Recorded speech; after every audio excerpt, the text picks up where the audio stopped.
Hey guys, before we jump into today's show, I ask that if you are not subscribed to the channel, please consider going ahead and doing so. We are 12 subscribers away from our January goal, which is 20,250 subs. So if you are looking for a free Broncos YouTube channel this offseason, this is the spot to be.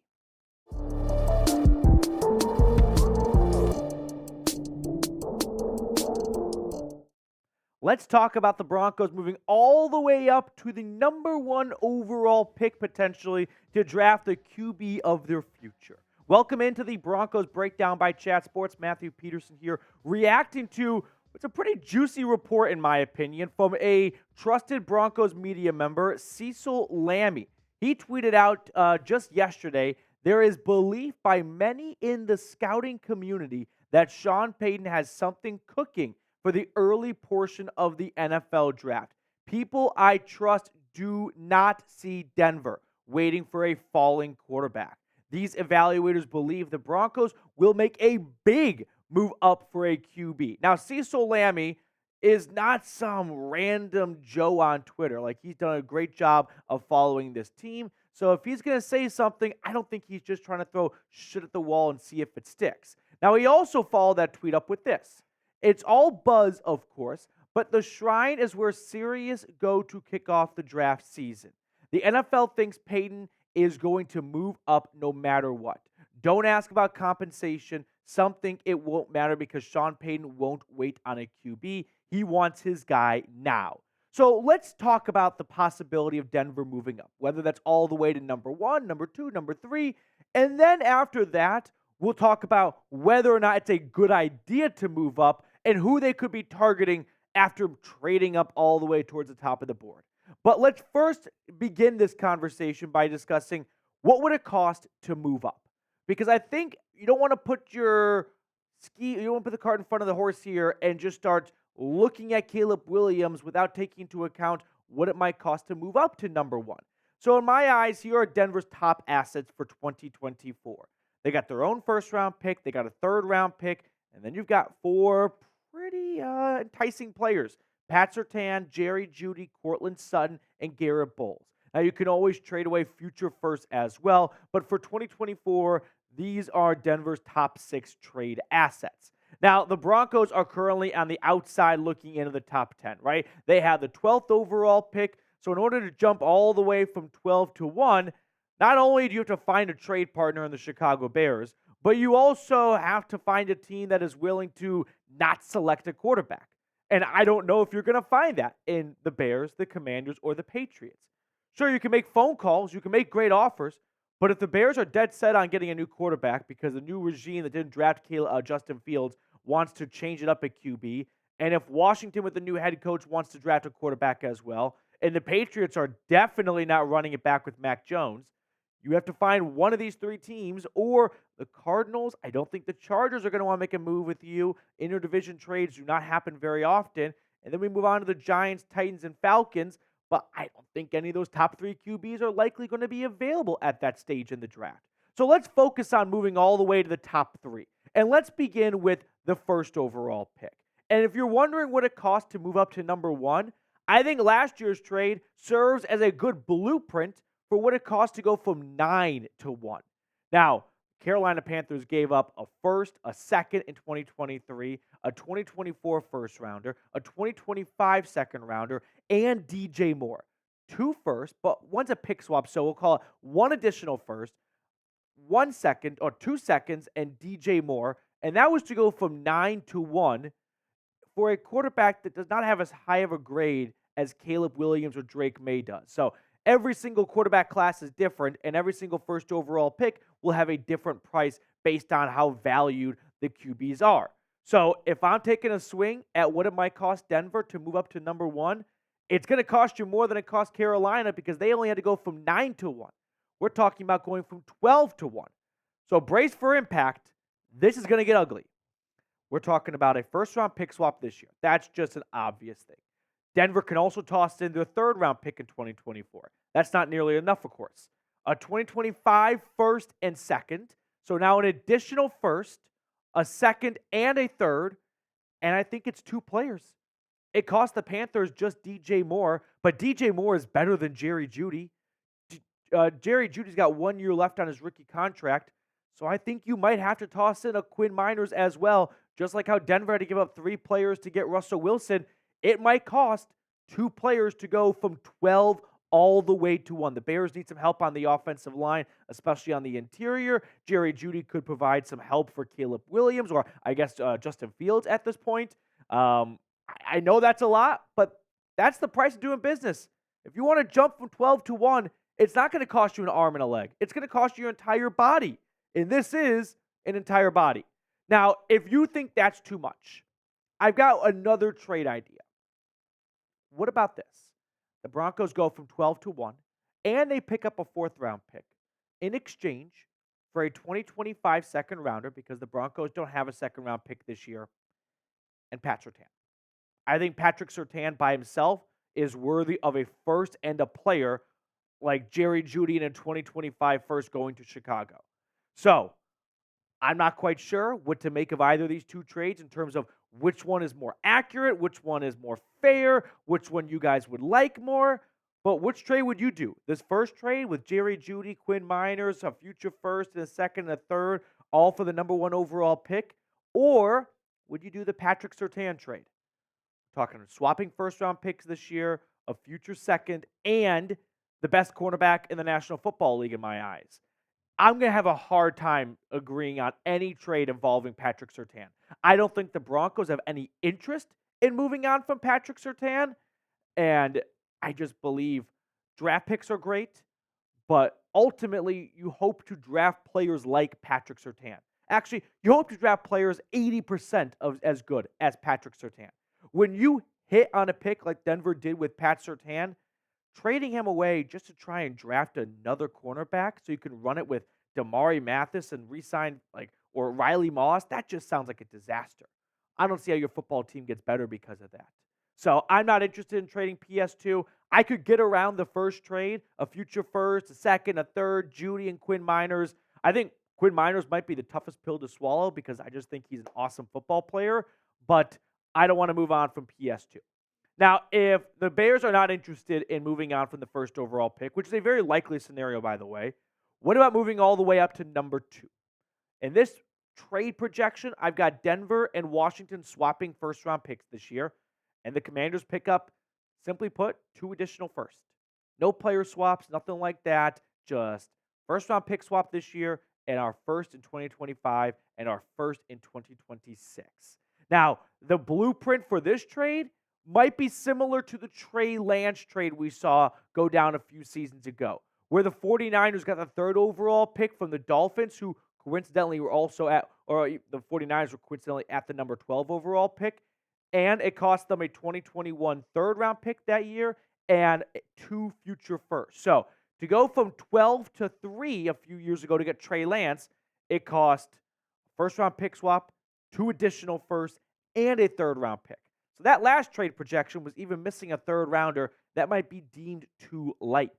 So with that in mind, how about going from 1 to 3? And I think this could be very similar to Trey Lance. A first-round pick swap this year, a 2025 first-rounder, and a 3rd-round pick. But instead of giving up a 2026 first-rounder, we saw New England a wide receiver, Jerry Jeudy or Courtland Sutton. Take your pick, I was about to say Bill Belichick. Take your pick, Gerard Mayo. Again, these are really tough trade projections to come up with because these are blockbuster, franchise-altering moves. I truly believe and ultimately think that all these trade speculations and ideas of the Broncos moving up to get the QB of the future, it's just going to go down as a big what if.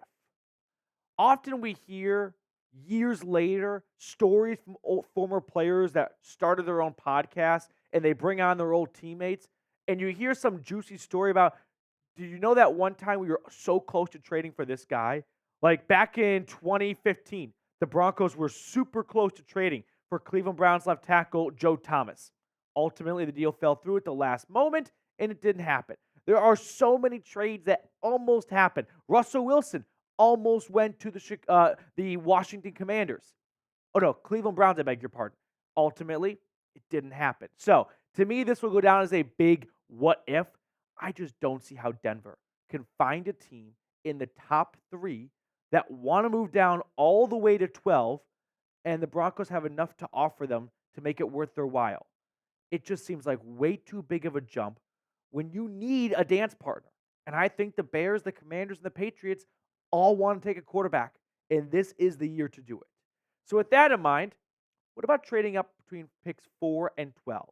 Because I can wrap my head around the fact that as of right now, it might seem like Drake Maye, Caleb Williams, and Jayden Daniels might go 1, 2, and 3 in that order. But ultimately, when the NFL draft rolls around, we usually overvalue some quarterbacks. Last year, it was Will Levis. So maybe this year, Jayden Daniels, to the fans' perspective, is a top 3 QB. But to GMs, he's not going top 10 or he's not going top 5 or something like that. So if that is the case, what about going from 12 to 5 to 6 to 7? Something like that. If Jayden Daniels could slip a little bit because there's no way Drake Maye and Caleb Williams are going to fall out of the top 3. And we're going to unpack that idea next up on the show. But really quickly, a shout out to our friends over at Prize Picks.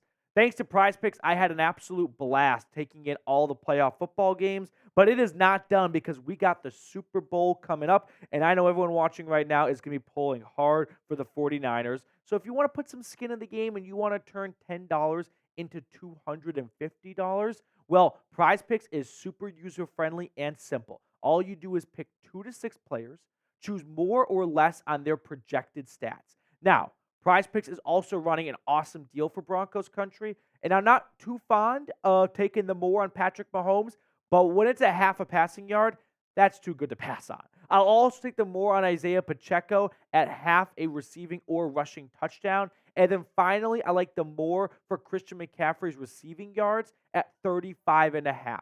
So if you like my selections, feel free to ride with me. Go to prizepicks.com/CLNS and use code CLNS for a first-time deposit match up to $100. It is the last game of the 2023 NFL season. You don't want to miss out. Have some additional fun at your Super Bowl watch party by getting started with Prize Picks. All that information is in the comments and description of today's video. Now let's circle back to the NFL draft order, because let's just say the Bears stick with Caleb Williams, the Commanders go Drake Maye, and the Patriots go Marvin Harrison, okay? And the Cardinals decide we like to build up in the trenches. Let's go get Joe Alt, one of the best tackles in this draft class. Well, there's no way the Chargers are going to agree to send the Broncos up to number 5 and draft a potential franchise QB they have to battle with twice a season. So now we move on to the Giants. And I could see the Giants being interested in trading back if they really believe in Daniel Jones, but they really need to get Daniel Jones some help. So my guess is they would want to stay put at 6 to get Malik Neighbors or Rome Odunze. But the Tennessee Titans are in an interesting spot because they've got Will Levis, and I think they like Will Levis enough to believe in him as their future quarterback. So what if we see the Tennessee Titans become interested in trading back just 5 spots, going from 7 to 12, and picking up a future first-round pick in the process? With a new brass coming into Tennessee, it's never a bad idea to stockpile picks of the future, right? GM Rand Carthon, he's entering his 2nd season as the Titans GM. If you want to win some brownie points, you come out of April with an additional first-round pick in 2025, people are going to be pumped up in Nashville. So I could see Tennessee being interested in moving back from 7 to 12 because they may not feel like they have a burning passion or need at pick number 7, and they could afford to move back a couple spots to pick up a future first. I don't think the top 3 QBs, though, are going to lead the top 5, right? That scenario was, what if Jayden Daniels starts to slip a little bit? I don't think he is. Maybe the Broncos could move up to number 4 with the Cardinals, but that's a big gamble, and Denver has to be certain that either Chicago, Washington, or New England is going to pass on at least one quarterback. If not, you could be trading from 12 to 4, giving up a ton of future draft picks to, sure, get Marvin Harrison, and that's not a bad deal, but it's not a bad player, but it might be a bad deal to move up all that way to not get the quarterback of the future. So with all that being said, let's kind of flip the page and talk about, is it worth trading up? Now that we have a good idea of what it may cost to move up from 12 to 1 to 2 to 3, are these 3 quarterbacks worthy? of moving up. Because every single year, there's a top quarterback in a draft class. But not every single quarterback in each draft class, at least the number ones, are equal, right? Caleb Williams is the number one QB in this draft class. Kenny Pickett was also the number one QB in a draft class not too long ago. No one was going to trade up heaven and earth to get Kenny Pickett. But is Caleb Williams or Drake Maye or Jayden Daniels worth it? I'm a big history buff, and I believe that history tends to repeat itself. And the history books say this is a bad idea. Because look at the most recent famous trade-ups that teams pulled off to get the quarterback of the future. It hasn't worked out. It's a little early to judge the Carolina selection, but not off to a great start. Trey Lance, a failure. Jared Goff to the Rams, probably the best of the bunch, actually. And I don't think the Rams would agree that they would do that trade all over again. Carson Wentz to the Eagles, pretty much a failure. RG3 to the Redskins, a failure. So right now, it might sound like a great idea, but history says otherwise. However, I am torn because I do believe that Caleb Williams and Drake Maye are bust-proof. I think they are the real deal. I think they are going to be Pro Bowl caliber quarterbacks. I think they are going to be franchise-changing type players. And I understand holding on to draft picks is always a nice security blanket, but you can go back and look at previous Broncos drafts. Go look at some of their first and second round picks and ask yourself, would you rather have those guys or the franchise QB? I'd rather have a franchise QB than the right to select KJ Hamler in round 2. Where did that get the Broncos? Not very far. So pick a quarterback, though. Between Caleb Williams and Drake Maye, which one do you like more? Let me know down below in the comment section. If you had to pick one of these two QBs, which one is your go-to guy? Now, that's going to do it for us on today's show. Oh, no, I forgot. One last thing. Most likely scenario, I got ahead of myself, mid-draft trade up. I think if anything were to happen, I don't know if Denver will be able to pull off a trade before the draft, but what if one of those guys starts to slip? Don't know why, but hey, it's the draft. Crazy stuff happens. Justin Fields slipped all the way to number 11. The Bears jumped up from 20 and got their quarterback for 3 seasons, maybe more, maybe not. But that seems to be the only, or at least the most realistic outcome, where if one of those 3 quarterbacks, for whatever reason, starts to slip, maybe Denver becomes aggressive during the draft. Pre-draft just might be too expensive to go from 12 to 1 to 2 to 3. Okay, let's wrap up the show with some quick news, though, because we have another former coach or player going from the Saints to the Broncos. Jeff Duncan, who covers the Saints, tweeted out, the NOLA to Denver pipeline continues. Sean Payton's Broncos expected to hire former Saints offensive coordinator Pete Carmichael. So, Pete Carmichael comes over to Denver in a senior offensive analyst role after being the Saints OC for 15 seasons. He worked hand in hand with Sean Payton, and like Jeff indicated, another NOLA to Denver direct flight for a former Saints player or coach staff member. So, Pete Carmichael coming over, not going to be the OC, senior offensive analyst. I don't have much of an issue with this. Ultimately, analysts are tough to grade in terms of are they effective or not from a fan's perspective, because you really have to be in the building to have a good idea as to whether or not they are a valuable contributor to the game plan each week. Now, that is going to do it for us on today's show. Make sure to subscribe to the channel if you are not already. Help us reach our January subscriber goal because we are only 12 subs away from it.